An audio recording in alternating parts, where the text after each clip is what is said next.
clap, bonjour, que j'avais hâte d'appuyer sur le bouton REC pour tourner cette vidéo. Vous avez vu ça déjà? Il y a une boîte, hein. Elle est gigantesque, elle comporte des objets, donc on va découvrir des objets. C'est une vidéo unboxing, je vais pas vous mentir. J'adore les vidéos unboxing, j'en ai fait combien sur ma chaîne? 400 milliards. Compilation rapide en 4 secondes. Il a juste mis une putain de main d'ours moche. Et pas du tout. Qu'est-ce que c'est, Jordan? Bonjour. Vous avez vu? J'aime bien ça. Bon, vous le savez, il y a un autre sujet qui me passionne, c'est l'histoire. Donc là, on croise deux idées. Je me suis dit, est-ce que ce serait pas complètement incroyable et complètement passionnant de concocter une boîte que je vais ouvrir comme les objets Amazon et toutes les séries que j'ai d'unboxing sur ma chaîne, sauf qu'à la place qu'il y ait des objets en plastique nuls qui viennent de Chine, il y a des objets qui datent d'il y a 100 ans. Déjà, cette boîte, réellement, elle a presque 100 ans. Et la prod l'a remplie d'objets que je ne connais pas, et ces objets datent de 1920. Donc faites un calcul rapide, allez-y. Petite astuce, vous prenez l'année 2020, vous soustrayez 1920, ça vous donne... Vous n'avez pas besoin d'un tuto pour ça, ça fait 100 ans. Alors c'est beaucoup 100 années quand même, hein. Il s'est passé pas mal de choses depuis 1920. Notamment TikTok.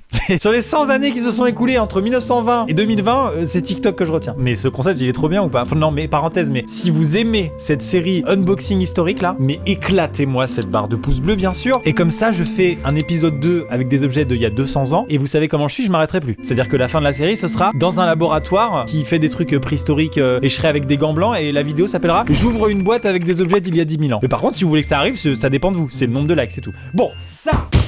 Commençons. Contexte historique, 1920. Nous sommes au lendemain de la Première Guerre mondiale. Nous sommes dans une période très importante de l'histoire qui est l'entre-deux-guerres. Sauf que les gens qui ont vécu cette période, ils se disaient pas dis donc, on est entre deux guerres. Bah non, parce qu'ils savaient pas qu'il allait y avoir une deuxième guerre eux. Donc ils étaient plus dans un mood de on vient de vivre une guerre mondiale. L'Europe était à feu et à sang et ça ne se reproduira jamais. On n'est pas con quand même. Attends. Donc du coup, 1920, c'est une époque de reconstruction. C'est une époque un peu en France d'euphorie, de soulagement. Et voilà, c'est coolos. Donc c'est parti. Commençons cet unboxing sans ouverture de la boîte. Ah, ils sont emballés. J'ai eu peur de me spoiler, mais non, ils sont emballés. Je suis en train vraiment d'avoir le plaisir d'un enfant à Noël, tu vois. Vraiment, c'est ça. C'est une petite boîte. C'est une boîte très énigmatique. Je l'ouvre instantanément. Mais non. Je sais pas si vous voyez. C'est incroyable ce qui a marqué. Gillette. C'est un rasoir Gillette en or. C'est bon. En fait, ce qui est trop drôle à l'ouverture de cette boîte, c'est pas de voir un rasoir, c'est de voir une marque qu'on connaît tous, où il y a des pubs à la télé à chaque seconde, et genre, ça existait à l'époque, tu vois. Qu'est-ce que c'est que ça? Je crois que c'était un briquet. Pas du tout. J'ai ouvert cette petite boîte qui était à l'intérieur de la petite boîte, qui était à l'intérieur de la grande boîte, qui était à l'intérieur de la boîte rouge, c'est le nom du bâtiment. Et à l'intérieur, il y a une toute petite enveloppe. Je vais ouvrir cette enveloppe. Hein. Ah, c'est une lame de rechange! Bah alors les gars, je vais vous dire un truc, j'essaierai pas de me raser avec ça, parce qu'il y a clairement le tétanos, hein. Je pense que si je me rase avec ça, le Covid à côté, c'est un petit rhume quoi. Donc on va laisser ça dans la boîte, mais c'est stylé. Premier choc de cette vidéo, c'est vraiment de se dire la moitié des marques qui nous entourent, elles étaient là en 1920. Et oui, TikTok aussi. D'ailleurs, TikTok en 1920, c'était ça. Premier objet, ça commence très bien, on passe au suivant. L'odeur qu'il y a à l'intérieur de la boîte, c'est une odeur de 1920. Ça sent un petit peu la pétoule quoi. Hein. Oh là là, ça me fait mal, tu vois, ça me donne des boutons ça. Parce qu'en fait, c'est un livre de sciences physiques. Comme à toutes les époques, il y a toujours eu des gens qui, à l'école, avaient la flemme d'apprendre. Normal, on a tous eu... Enfin, tu vois ce que je veux dire? Sauf que nous, quand tu vas chercher tes livres au début de l'année, après tu dois les couvrir avec du plastique, là c'est de la merde, c'est chiant. Tu te rappelles de ce moment? Eh ben, nous, on a des images, je veux dire, à l'époque, Timothée, en seconde 8, au lycée Guy de Maupassant, on lui donne son livre pour toute l'année, hein, qui s'intitule Les sciences physiques et naturelles appliquées à l'agriculture, à l'industrie, à l'hygiène, cours moyen. Librairie A Thiers à Paris. Et il y a un énorme moulin, c'est-à-dire que l'avenir du gars en sciences physiques, si jamais il réussit, à la fin, c'est d'être meunier. Non mais forcément, on peut comprendre que dans les années 20, c'est peut-être un peu moins motivant de faire de la science physique. C'est terrifiant. Tu ouvres un truc, tu dis ouais, je vais être ingénieur, je vais construire des machines, je vais construire le futur, je suis le Elon Musk de ma génération. Pas du tout, regarde. Tu vas avoir une pioche, tu vas faire des trous sous la terre. D'accord? Ou alors je te propose un autre métier, grâce à ton master de sciences physiques, tu vas pouvoir élever des bovins. Non mais je pense à l'époque, tu vois, les perspectives de métier, globalement t'étais un peu bloqué dans tout ce qui était la mine, l'agriculture, tu vois, il y avait pas genre je vais créer ma start-up, ta star quoi? Bah non, tu vas pas créer il y a pas de... Il y a un ascenseur là-bas, et ça descend à 1000 pieds sous terre, et puis tu vas creuser en fait. Non mais les conditions de travail étaient hardcore et tout. En vrai, regardez, c'est imagé à la main, genre... Et j'ai été médisant en fait, il est un peu stylé en fait. Oh, mais regarde frérot, l'anatomie, cette page elle est stylée. Je suis sûr, il y a des notions dans ce livre qu'on a oubliées aujourd'hui, j'en suis certain. Trop intéressant de voir ça en tout cas. Objet suivant.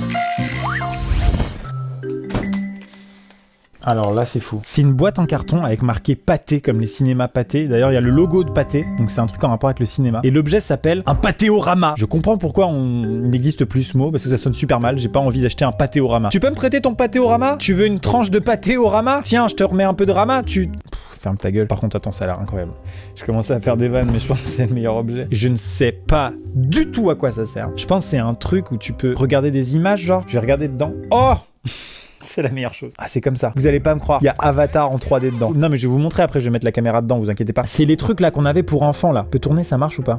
Pas du tout, il y en a qu'une. Ah ouais, moi j'ai cru que j'étais en 2020 en fait. Parce que moi, mes grands-parents, ils m'achetaient ça, tu te rappelles? Tu sais, les petits appareils photo là où genre ça tourne dedans et t'as des images. C'est ça, sauf qu'il y en a qu'une. Enfin, je crois. Hein. Donc là, j'ai une photo du palais de justice et tout, c'est trop stylé. Mais ça, à l'époque, d'un point de vue technologique, les gens devaient se dire, pardon, la photographie était pas encore très très connue en 1920, à part dans les grandes villes. Tu montres un pâtéorama à un gars de la campagne en 1920, c'est l'équivalent de dire, et donc là, on se voit et c'est ce qu'on appelle un selfie. Voilà. C'est le même choc pour le gars. Oh, ça s'ouvre, il y en a plusieurs. Putain, il y en a plusieurs, mais arrête. Comment on fait? Vas-y, je m'en regarde une autre. Hein. Tu vois, maintenant, il y a juste à swipe pour passer d'un TikTok à l'autre, mais avant, fallait vraiment rembobiner, genre, bouge pas. Qu'est-ce qu'on va découvrir? Ça va être incroyable. Putain, on a eu le palais de justice, on va peut-être avoir la préfecture ou la mairie, quoi. Je les collectionne, j'ai pas la mairie. Ouah, le parc de l'Orangerie. Excellent. Attends, il y a des meufs en dessous. Waouh, jeunes Alsaciennes. Genre, c'est quoi ce délire? À quel moment tu appelles ta photo? Jeunes Alsaciennes. Ça, c'est de la jeune Alsacienne, ça. Pâtéorama, meilleure invention. Je comprends pas pourquoi ça a été remplacé par le smartphone, en fait. Ouais, si je pense que oui, en fait. Objet suivant.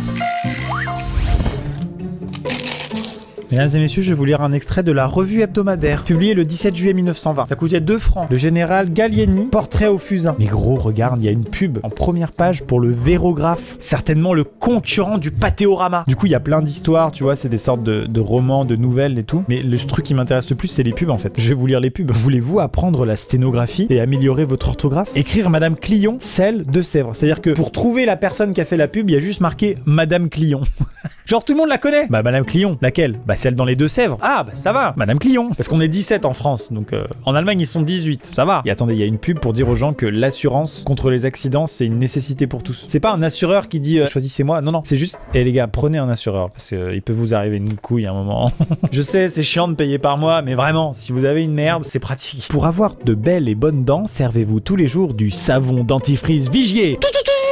Le meilleur... Quoi? Non, c'est effacé. Attends, j'ai envie de retrouver un truc qui existe encore. C'est obligé que ça existe encore. 12 boulevard Bonne Nouvelle. Oh! Mais non! La pharmacie Bonne Nouvelle, gros. Elle existe encore. Attends, je l'appelle pour savoir s'il leur reste du savon dentifrice Vigier. Pour avoir de belles et bonnes dents. Bonjour. Oui, bonjour. Excusez-moi de vous déranger. Je me permets de vous appeler pour savoir s'il vous reste du savon dentifrice Vigier. J'ai vu dans une pub. Savon dentifrice? C'est une publicité. Ah, non, ça on n'aura pas, non. Vous avez plus? Votre pharmacie a fait une pub pour en vendre? Non, on n'a plus savon dentifrice. J'ai la publicité. Vous êtes bien à la pharmacie Bonne Nouvelle? Ah oui. Vous êtes bien au 12 boulevard Bonne Nouvelle? Ah oui, c'est ça, c'est vous, c'est sûr. Bah, j'ai une publicité là qui dit pharmacie Bonne Nouvelle pour avoir de bonnes et belles dents. La publicité est apparue dans la revue hebdomadaire et son supplément illustré. Non, on n'a plus. Vous avez plus. Ça m'étonne pas parce que ça a été publié en 1920, le 17 juillet. Oui, exactement. Alors on n'aura plus. Ok. Bon bah juste prévoyez des stocks au moins pour 200 ans la prochaine fois. D'accord. Je vous souhaite une très bonne journée. Au revoir. Au revoir. Ils sont adorables, la pharmacie Bonne Nouvelle. C'est incroyable ce qui vient de se passer. Est-ce qu'il vous reste pour avoir de bonnes et belles dents le savon dentifrice Vigier? Ah non, là on n'aura plus, hein. Là ça fait trop, monsieur, hein. Objet suivant.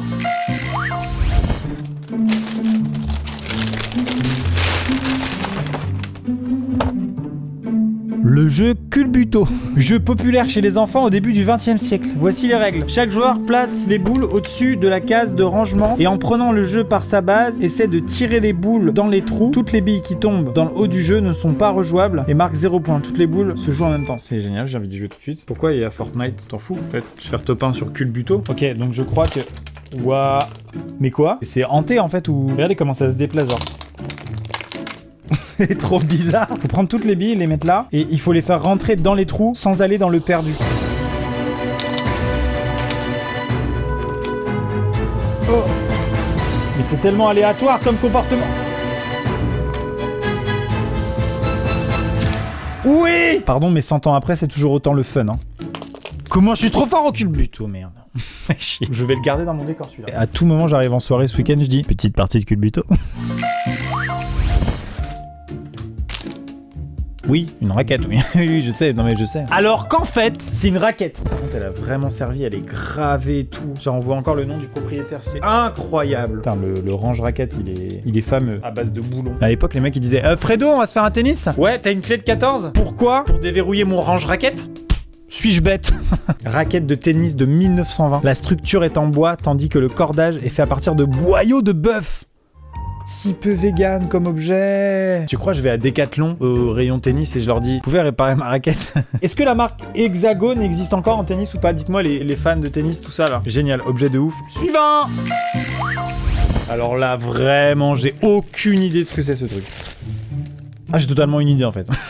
Totalement un appareil photo quoi. Un appareil photo d'il y a 100 ans, salut. Putain, mais moi je croyais que les appareils photo en 1920 c'était des camions. Je savais pas qu'en 1920 il y avait des appareils photo portables, que les gens ils étaient là dans la rue genre on fait une petite photo, pas de soucis.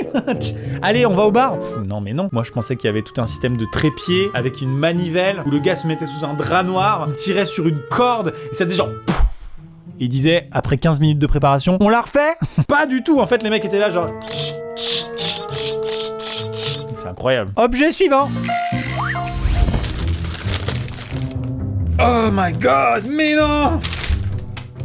Waouh! C'est pas un casque de guerre. Oh, what the fuck! C'est un casque d'aviateur. Parce qu'il y a une hélice dans le fond. Ah, il est beaucoup trop petit pour moi. Dommage, j'avais les lunettes de Natacha qui me restaient. Vous allez me dire honnêtement, mais il y avait un flow quand même, il y avait un truc. C'est un truc de collection, c'est magnifique, c'est en cuir et tout, genre c'est une folie. Les aviateurs du début du siècle dernier, qui étaient clairement des mecs complètement fous, parce que monter sur les avions du début du siècle dernier, mauvaise idée Thierry! Tu veux pas plutôt faire du vélo? Le mec avait la classe, tu vois. Ça se trouve il est mort. Hein. C'est quand même pris un pet à l'arrière. C'est un petit objet, mais il est passionnant. On passe au suivant. Wow, c'est énorme ça. Qu'est-ce que c'est que ça? Ok, donc vous êtes tous très déçus comme moi. C'est une valise, ok? Là vous vous dites, une valise qui a 100 ans, et alors tu vas faire quoi? Sauf que le problème c'est que déjà elle est lourde, donc il y a des trucs dedans. Et l'autre truc, ça devient tout de suite plus intéressant là. Bon alors, je sais même pas si j'ouvre dans le bon sens, gros. Oh, phonographe. Aussi appelé de nos jours enceinte Bluetooth portable. Alors c'est un gramophone, excusez-moi. Datant des années 1910-1920. Il est somptueux. Franchement, je suis comme un gosse, c'est incroyable. On va remonter la manivelle. Je sais pas comment on fait, les gars. C'est bon, ça marche. Si on va des amours, toi et moi, on se voit pour la dernière fois. Si tu reviens, mon amour, le bonheur va chanter. La qualité est folle. Je rappelle qu'il y a aucune prise électrique, d'accord? J'ai remonté tout ça à la manivelle. C'est incroyable.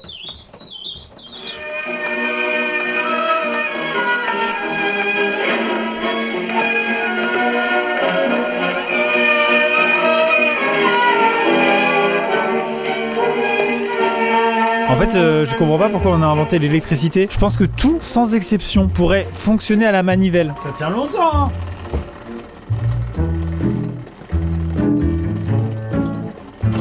Ouais, maman? Ouais, non, je suis en tournage, là. Bah non, pour une fois, ça me dérange pas du tout que tu m'appelles en tournage, non. Oui, t'as raison, oui, ça fait déjà... Depuis lundi dernier que je suis en tournage. Commence à être long. Oui, j'aimerais sortir du studio, mais je peux pas, j'attends. Non, mais là, je pense que d'ici jeudi ou vendredi, ouais, c'est encore rapide, peut-être samedi, mais... Ah bah, on se voit au barbecue, de toute façon. Hein. Pour la musique? Ah non, laisse tomber l'enceinte Bluetooth, j'ai ce qu'il faut. Allez, bisous, hein. Merde. Je fais la vanne, comme quoi c'est long et je fais plein de trucs en même temps, mais sachez que c'est vraiment très très long, j'en peux plus. Moi j'imaginais qu'il y avait la manivelle, mais que le gars qui écoutait la chanson devait quand même venir mettre un coup de manivelle réellement toutes les 2 minutes. Pas du tout. C'est-à-dire que je pense qu'il y avait un manivelier pour la soirée, le gars mettait un coup de manivelle à 19h, et il revient chercher son matos à minuit.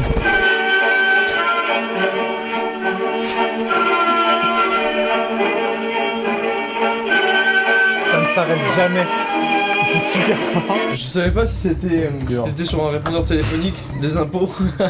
J'ai fait une unboxing avec que des objets qui ont 100 ans. Oh, par exemple, ouais. Est-ce que tu veux faire une partie de culbuto? Bien sûr. Alors le culbuto, en quoi ça consiste? Ça va tourner. C'est vrai? Ouais. Mais non. Bien sûr. Ma mère utilise souvent cette expression. Ok. En gros, le culbuto, il fait ting ting ting ting. Jamais entendu parler de ce truc. En fait, faut faire comme ça là. Ouais. Ouais, à peu près. Il faut pas le mettre dans perdu, sinon tu as Bah, ah bah là j'ai perdu là. perdu, voilà. Dans la revue hebdomadaire du 17 juillet 1920, je lis en première page l'annonce suivante. Pour avoir de belles et bonnes dents, servez-vous tous les jours du savon dentifrice Vigier. Et qu'est-ce qui nous donne cette nouvelle? C'est justement la pharmacie de la bonne nouvelle. Tu vas aller voir sur... Bah je les ai appelés. Je leur ai dit bah il vous en reste. Ils m'ont dit ah bah non.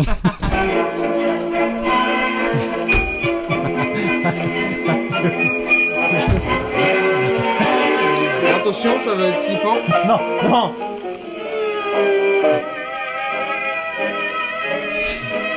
J'ai envie de mourir maintenant. Mesdames et messieurs, merci d'avoir regardé ce format vidéoludique sur ma chaîne YouTube.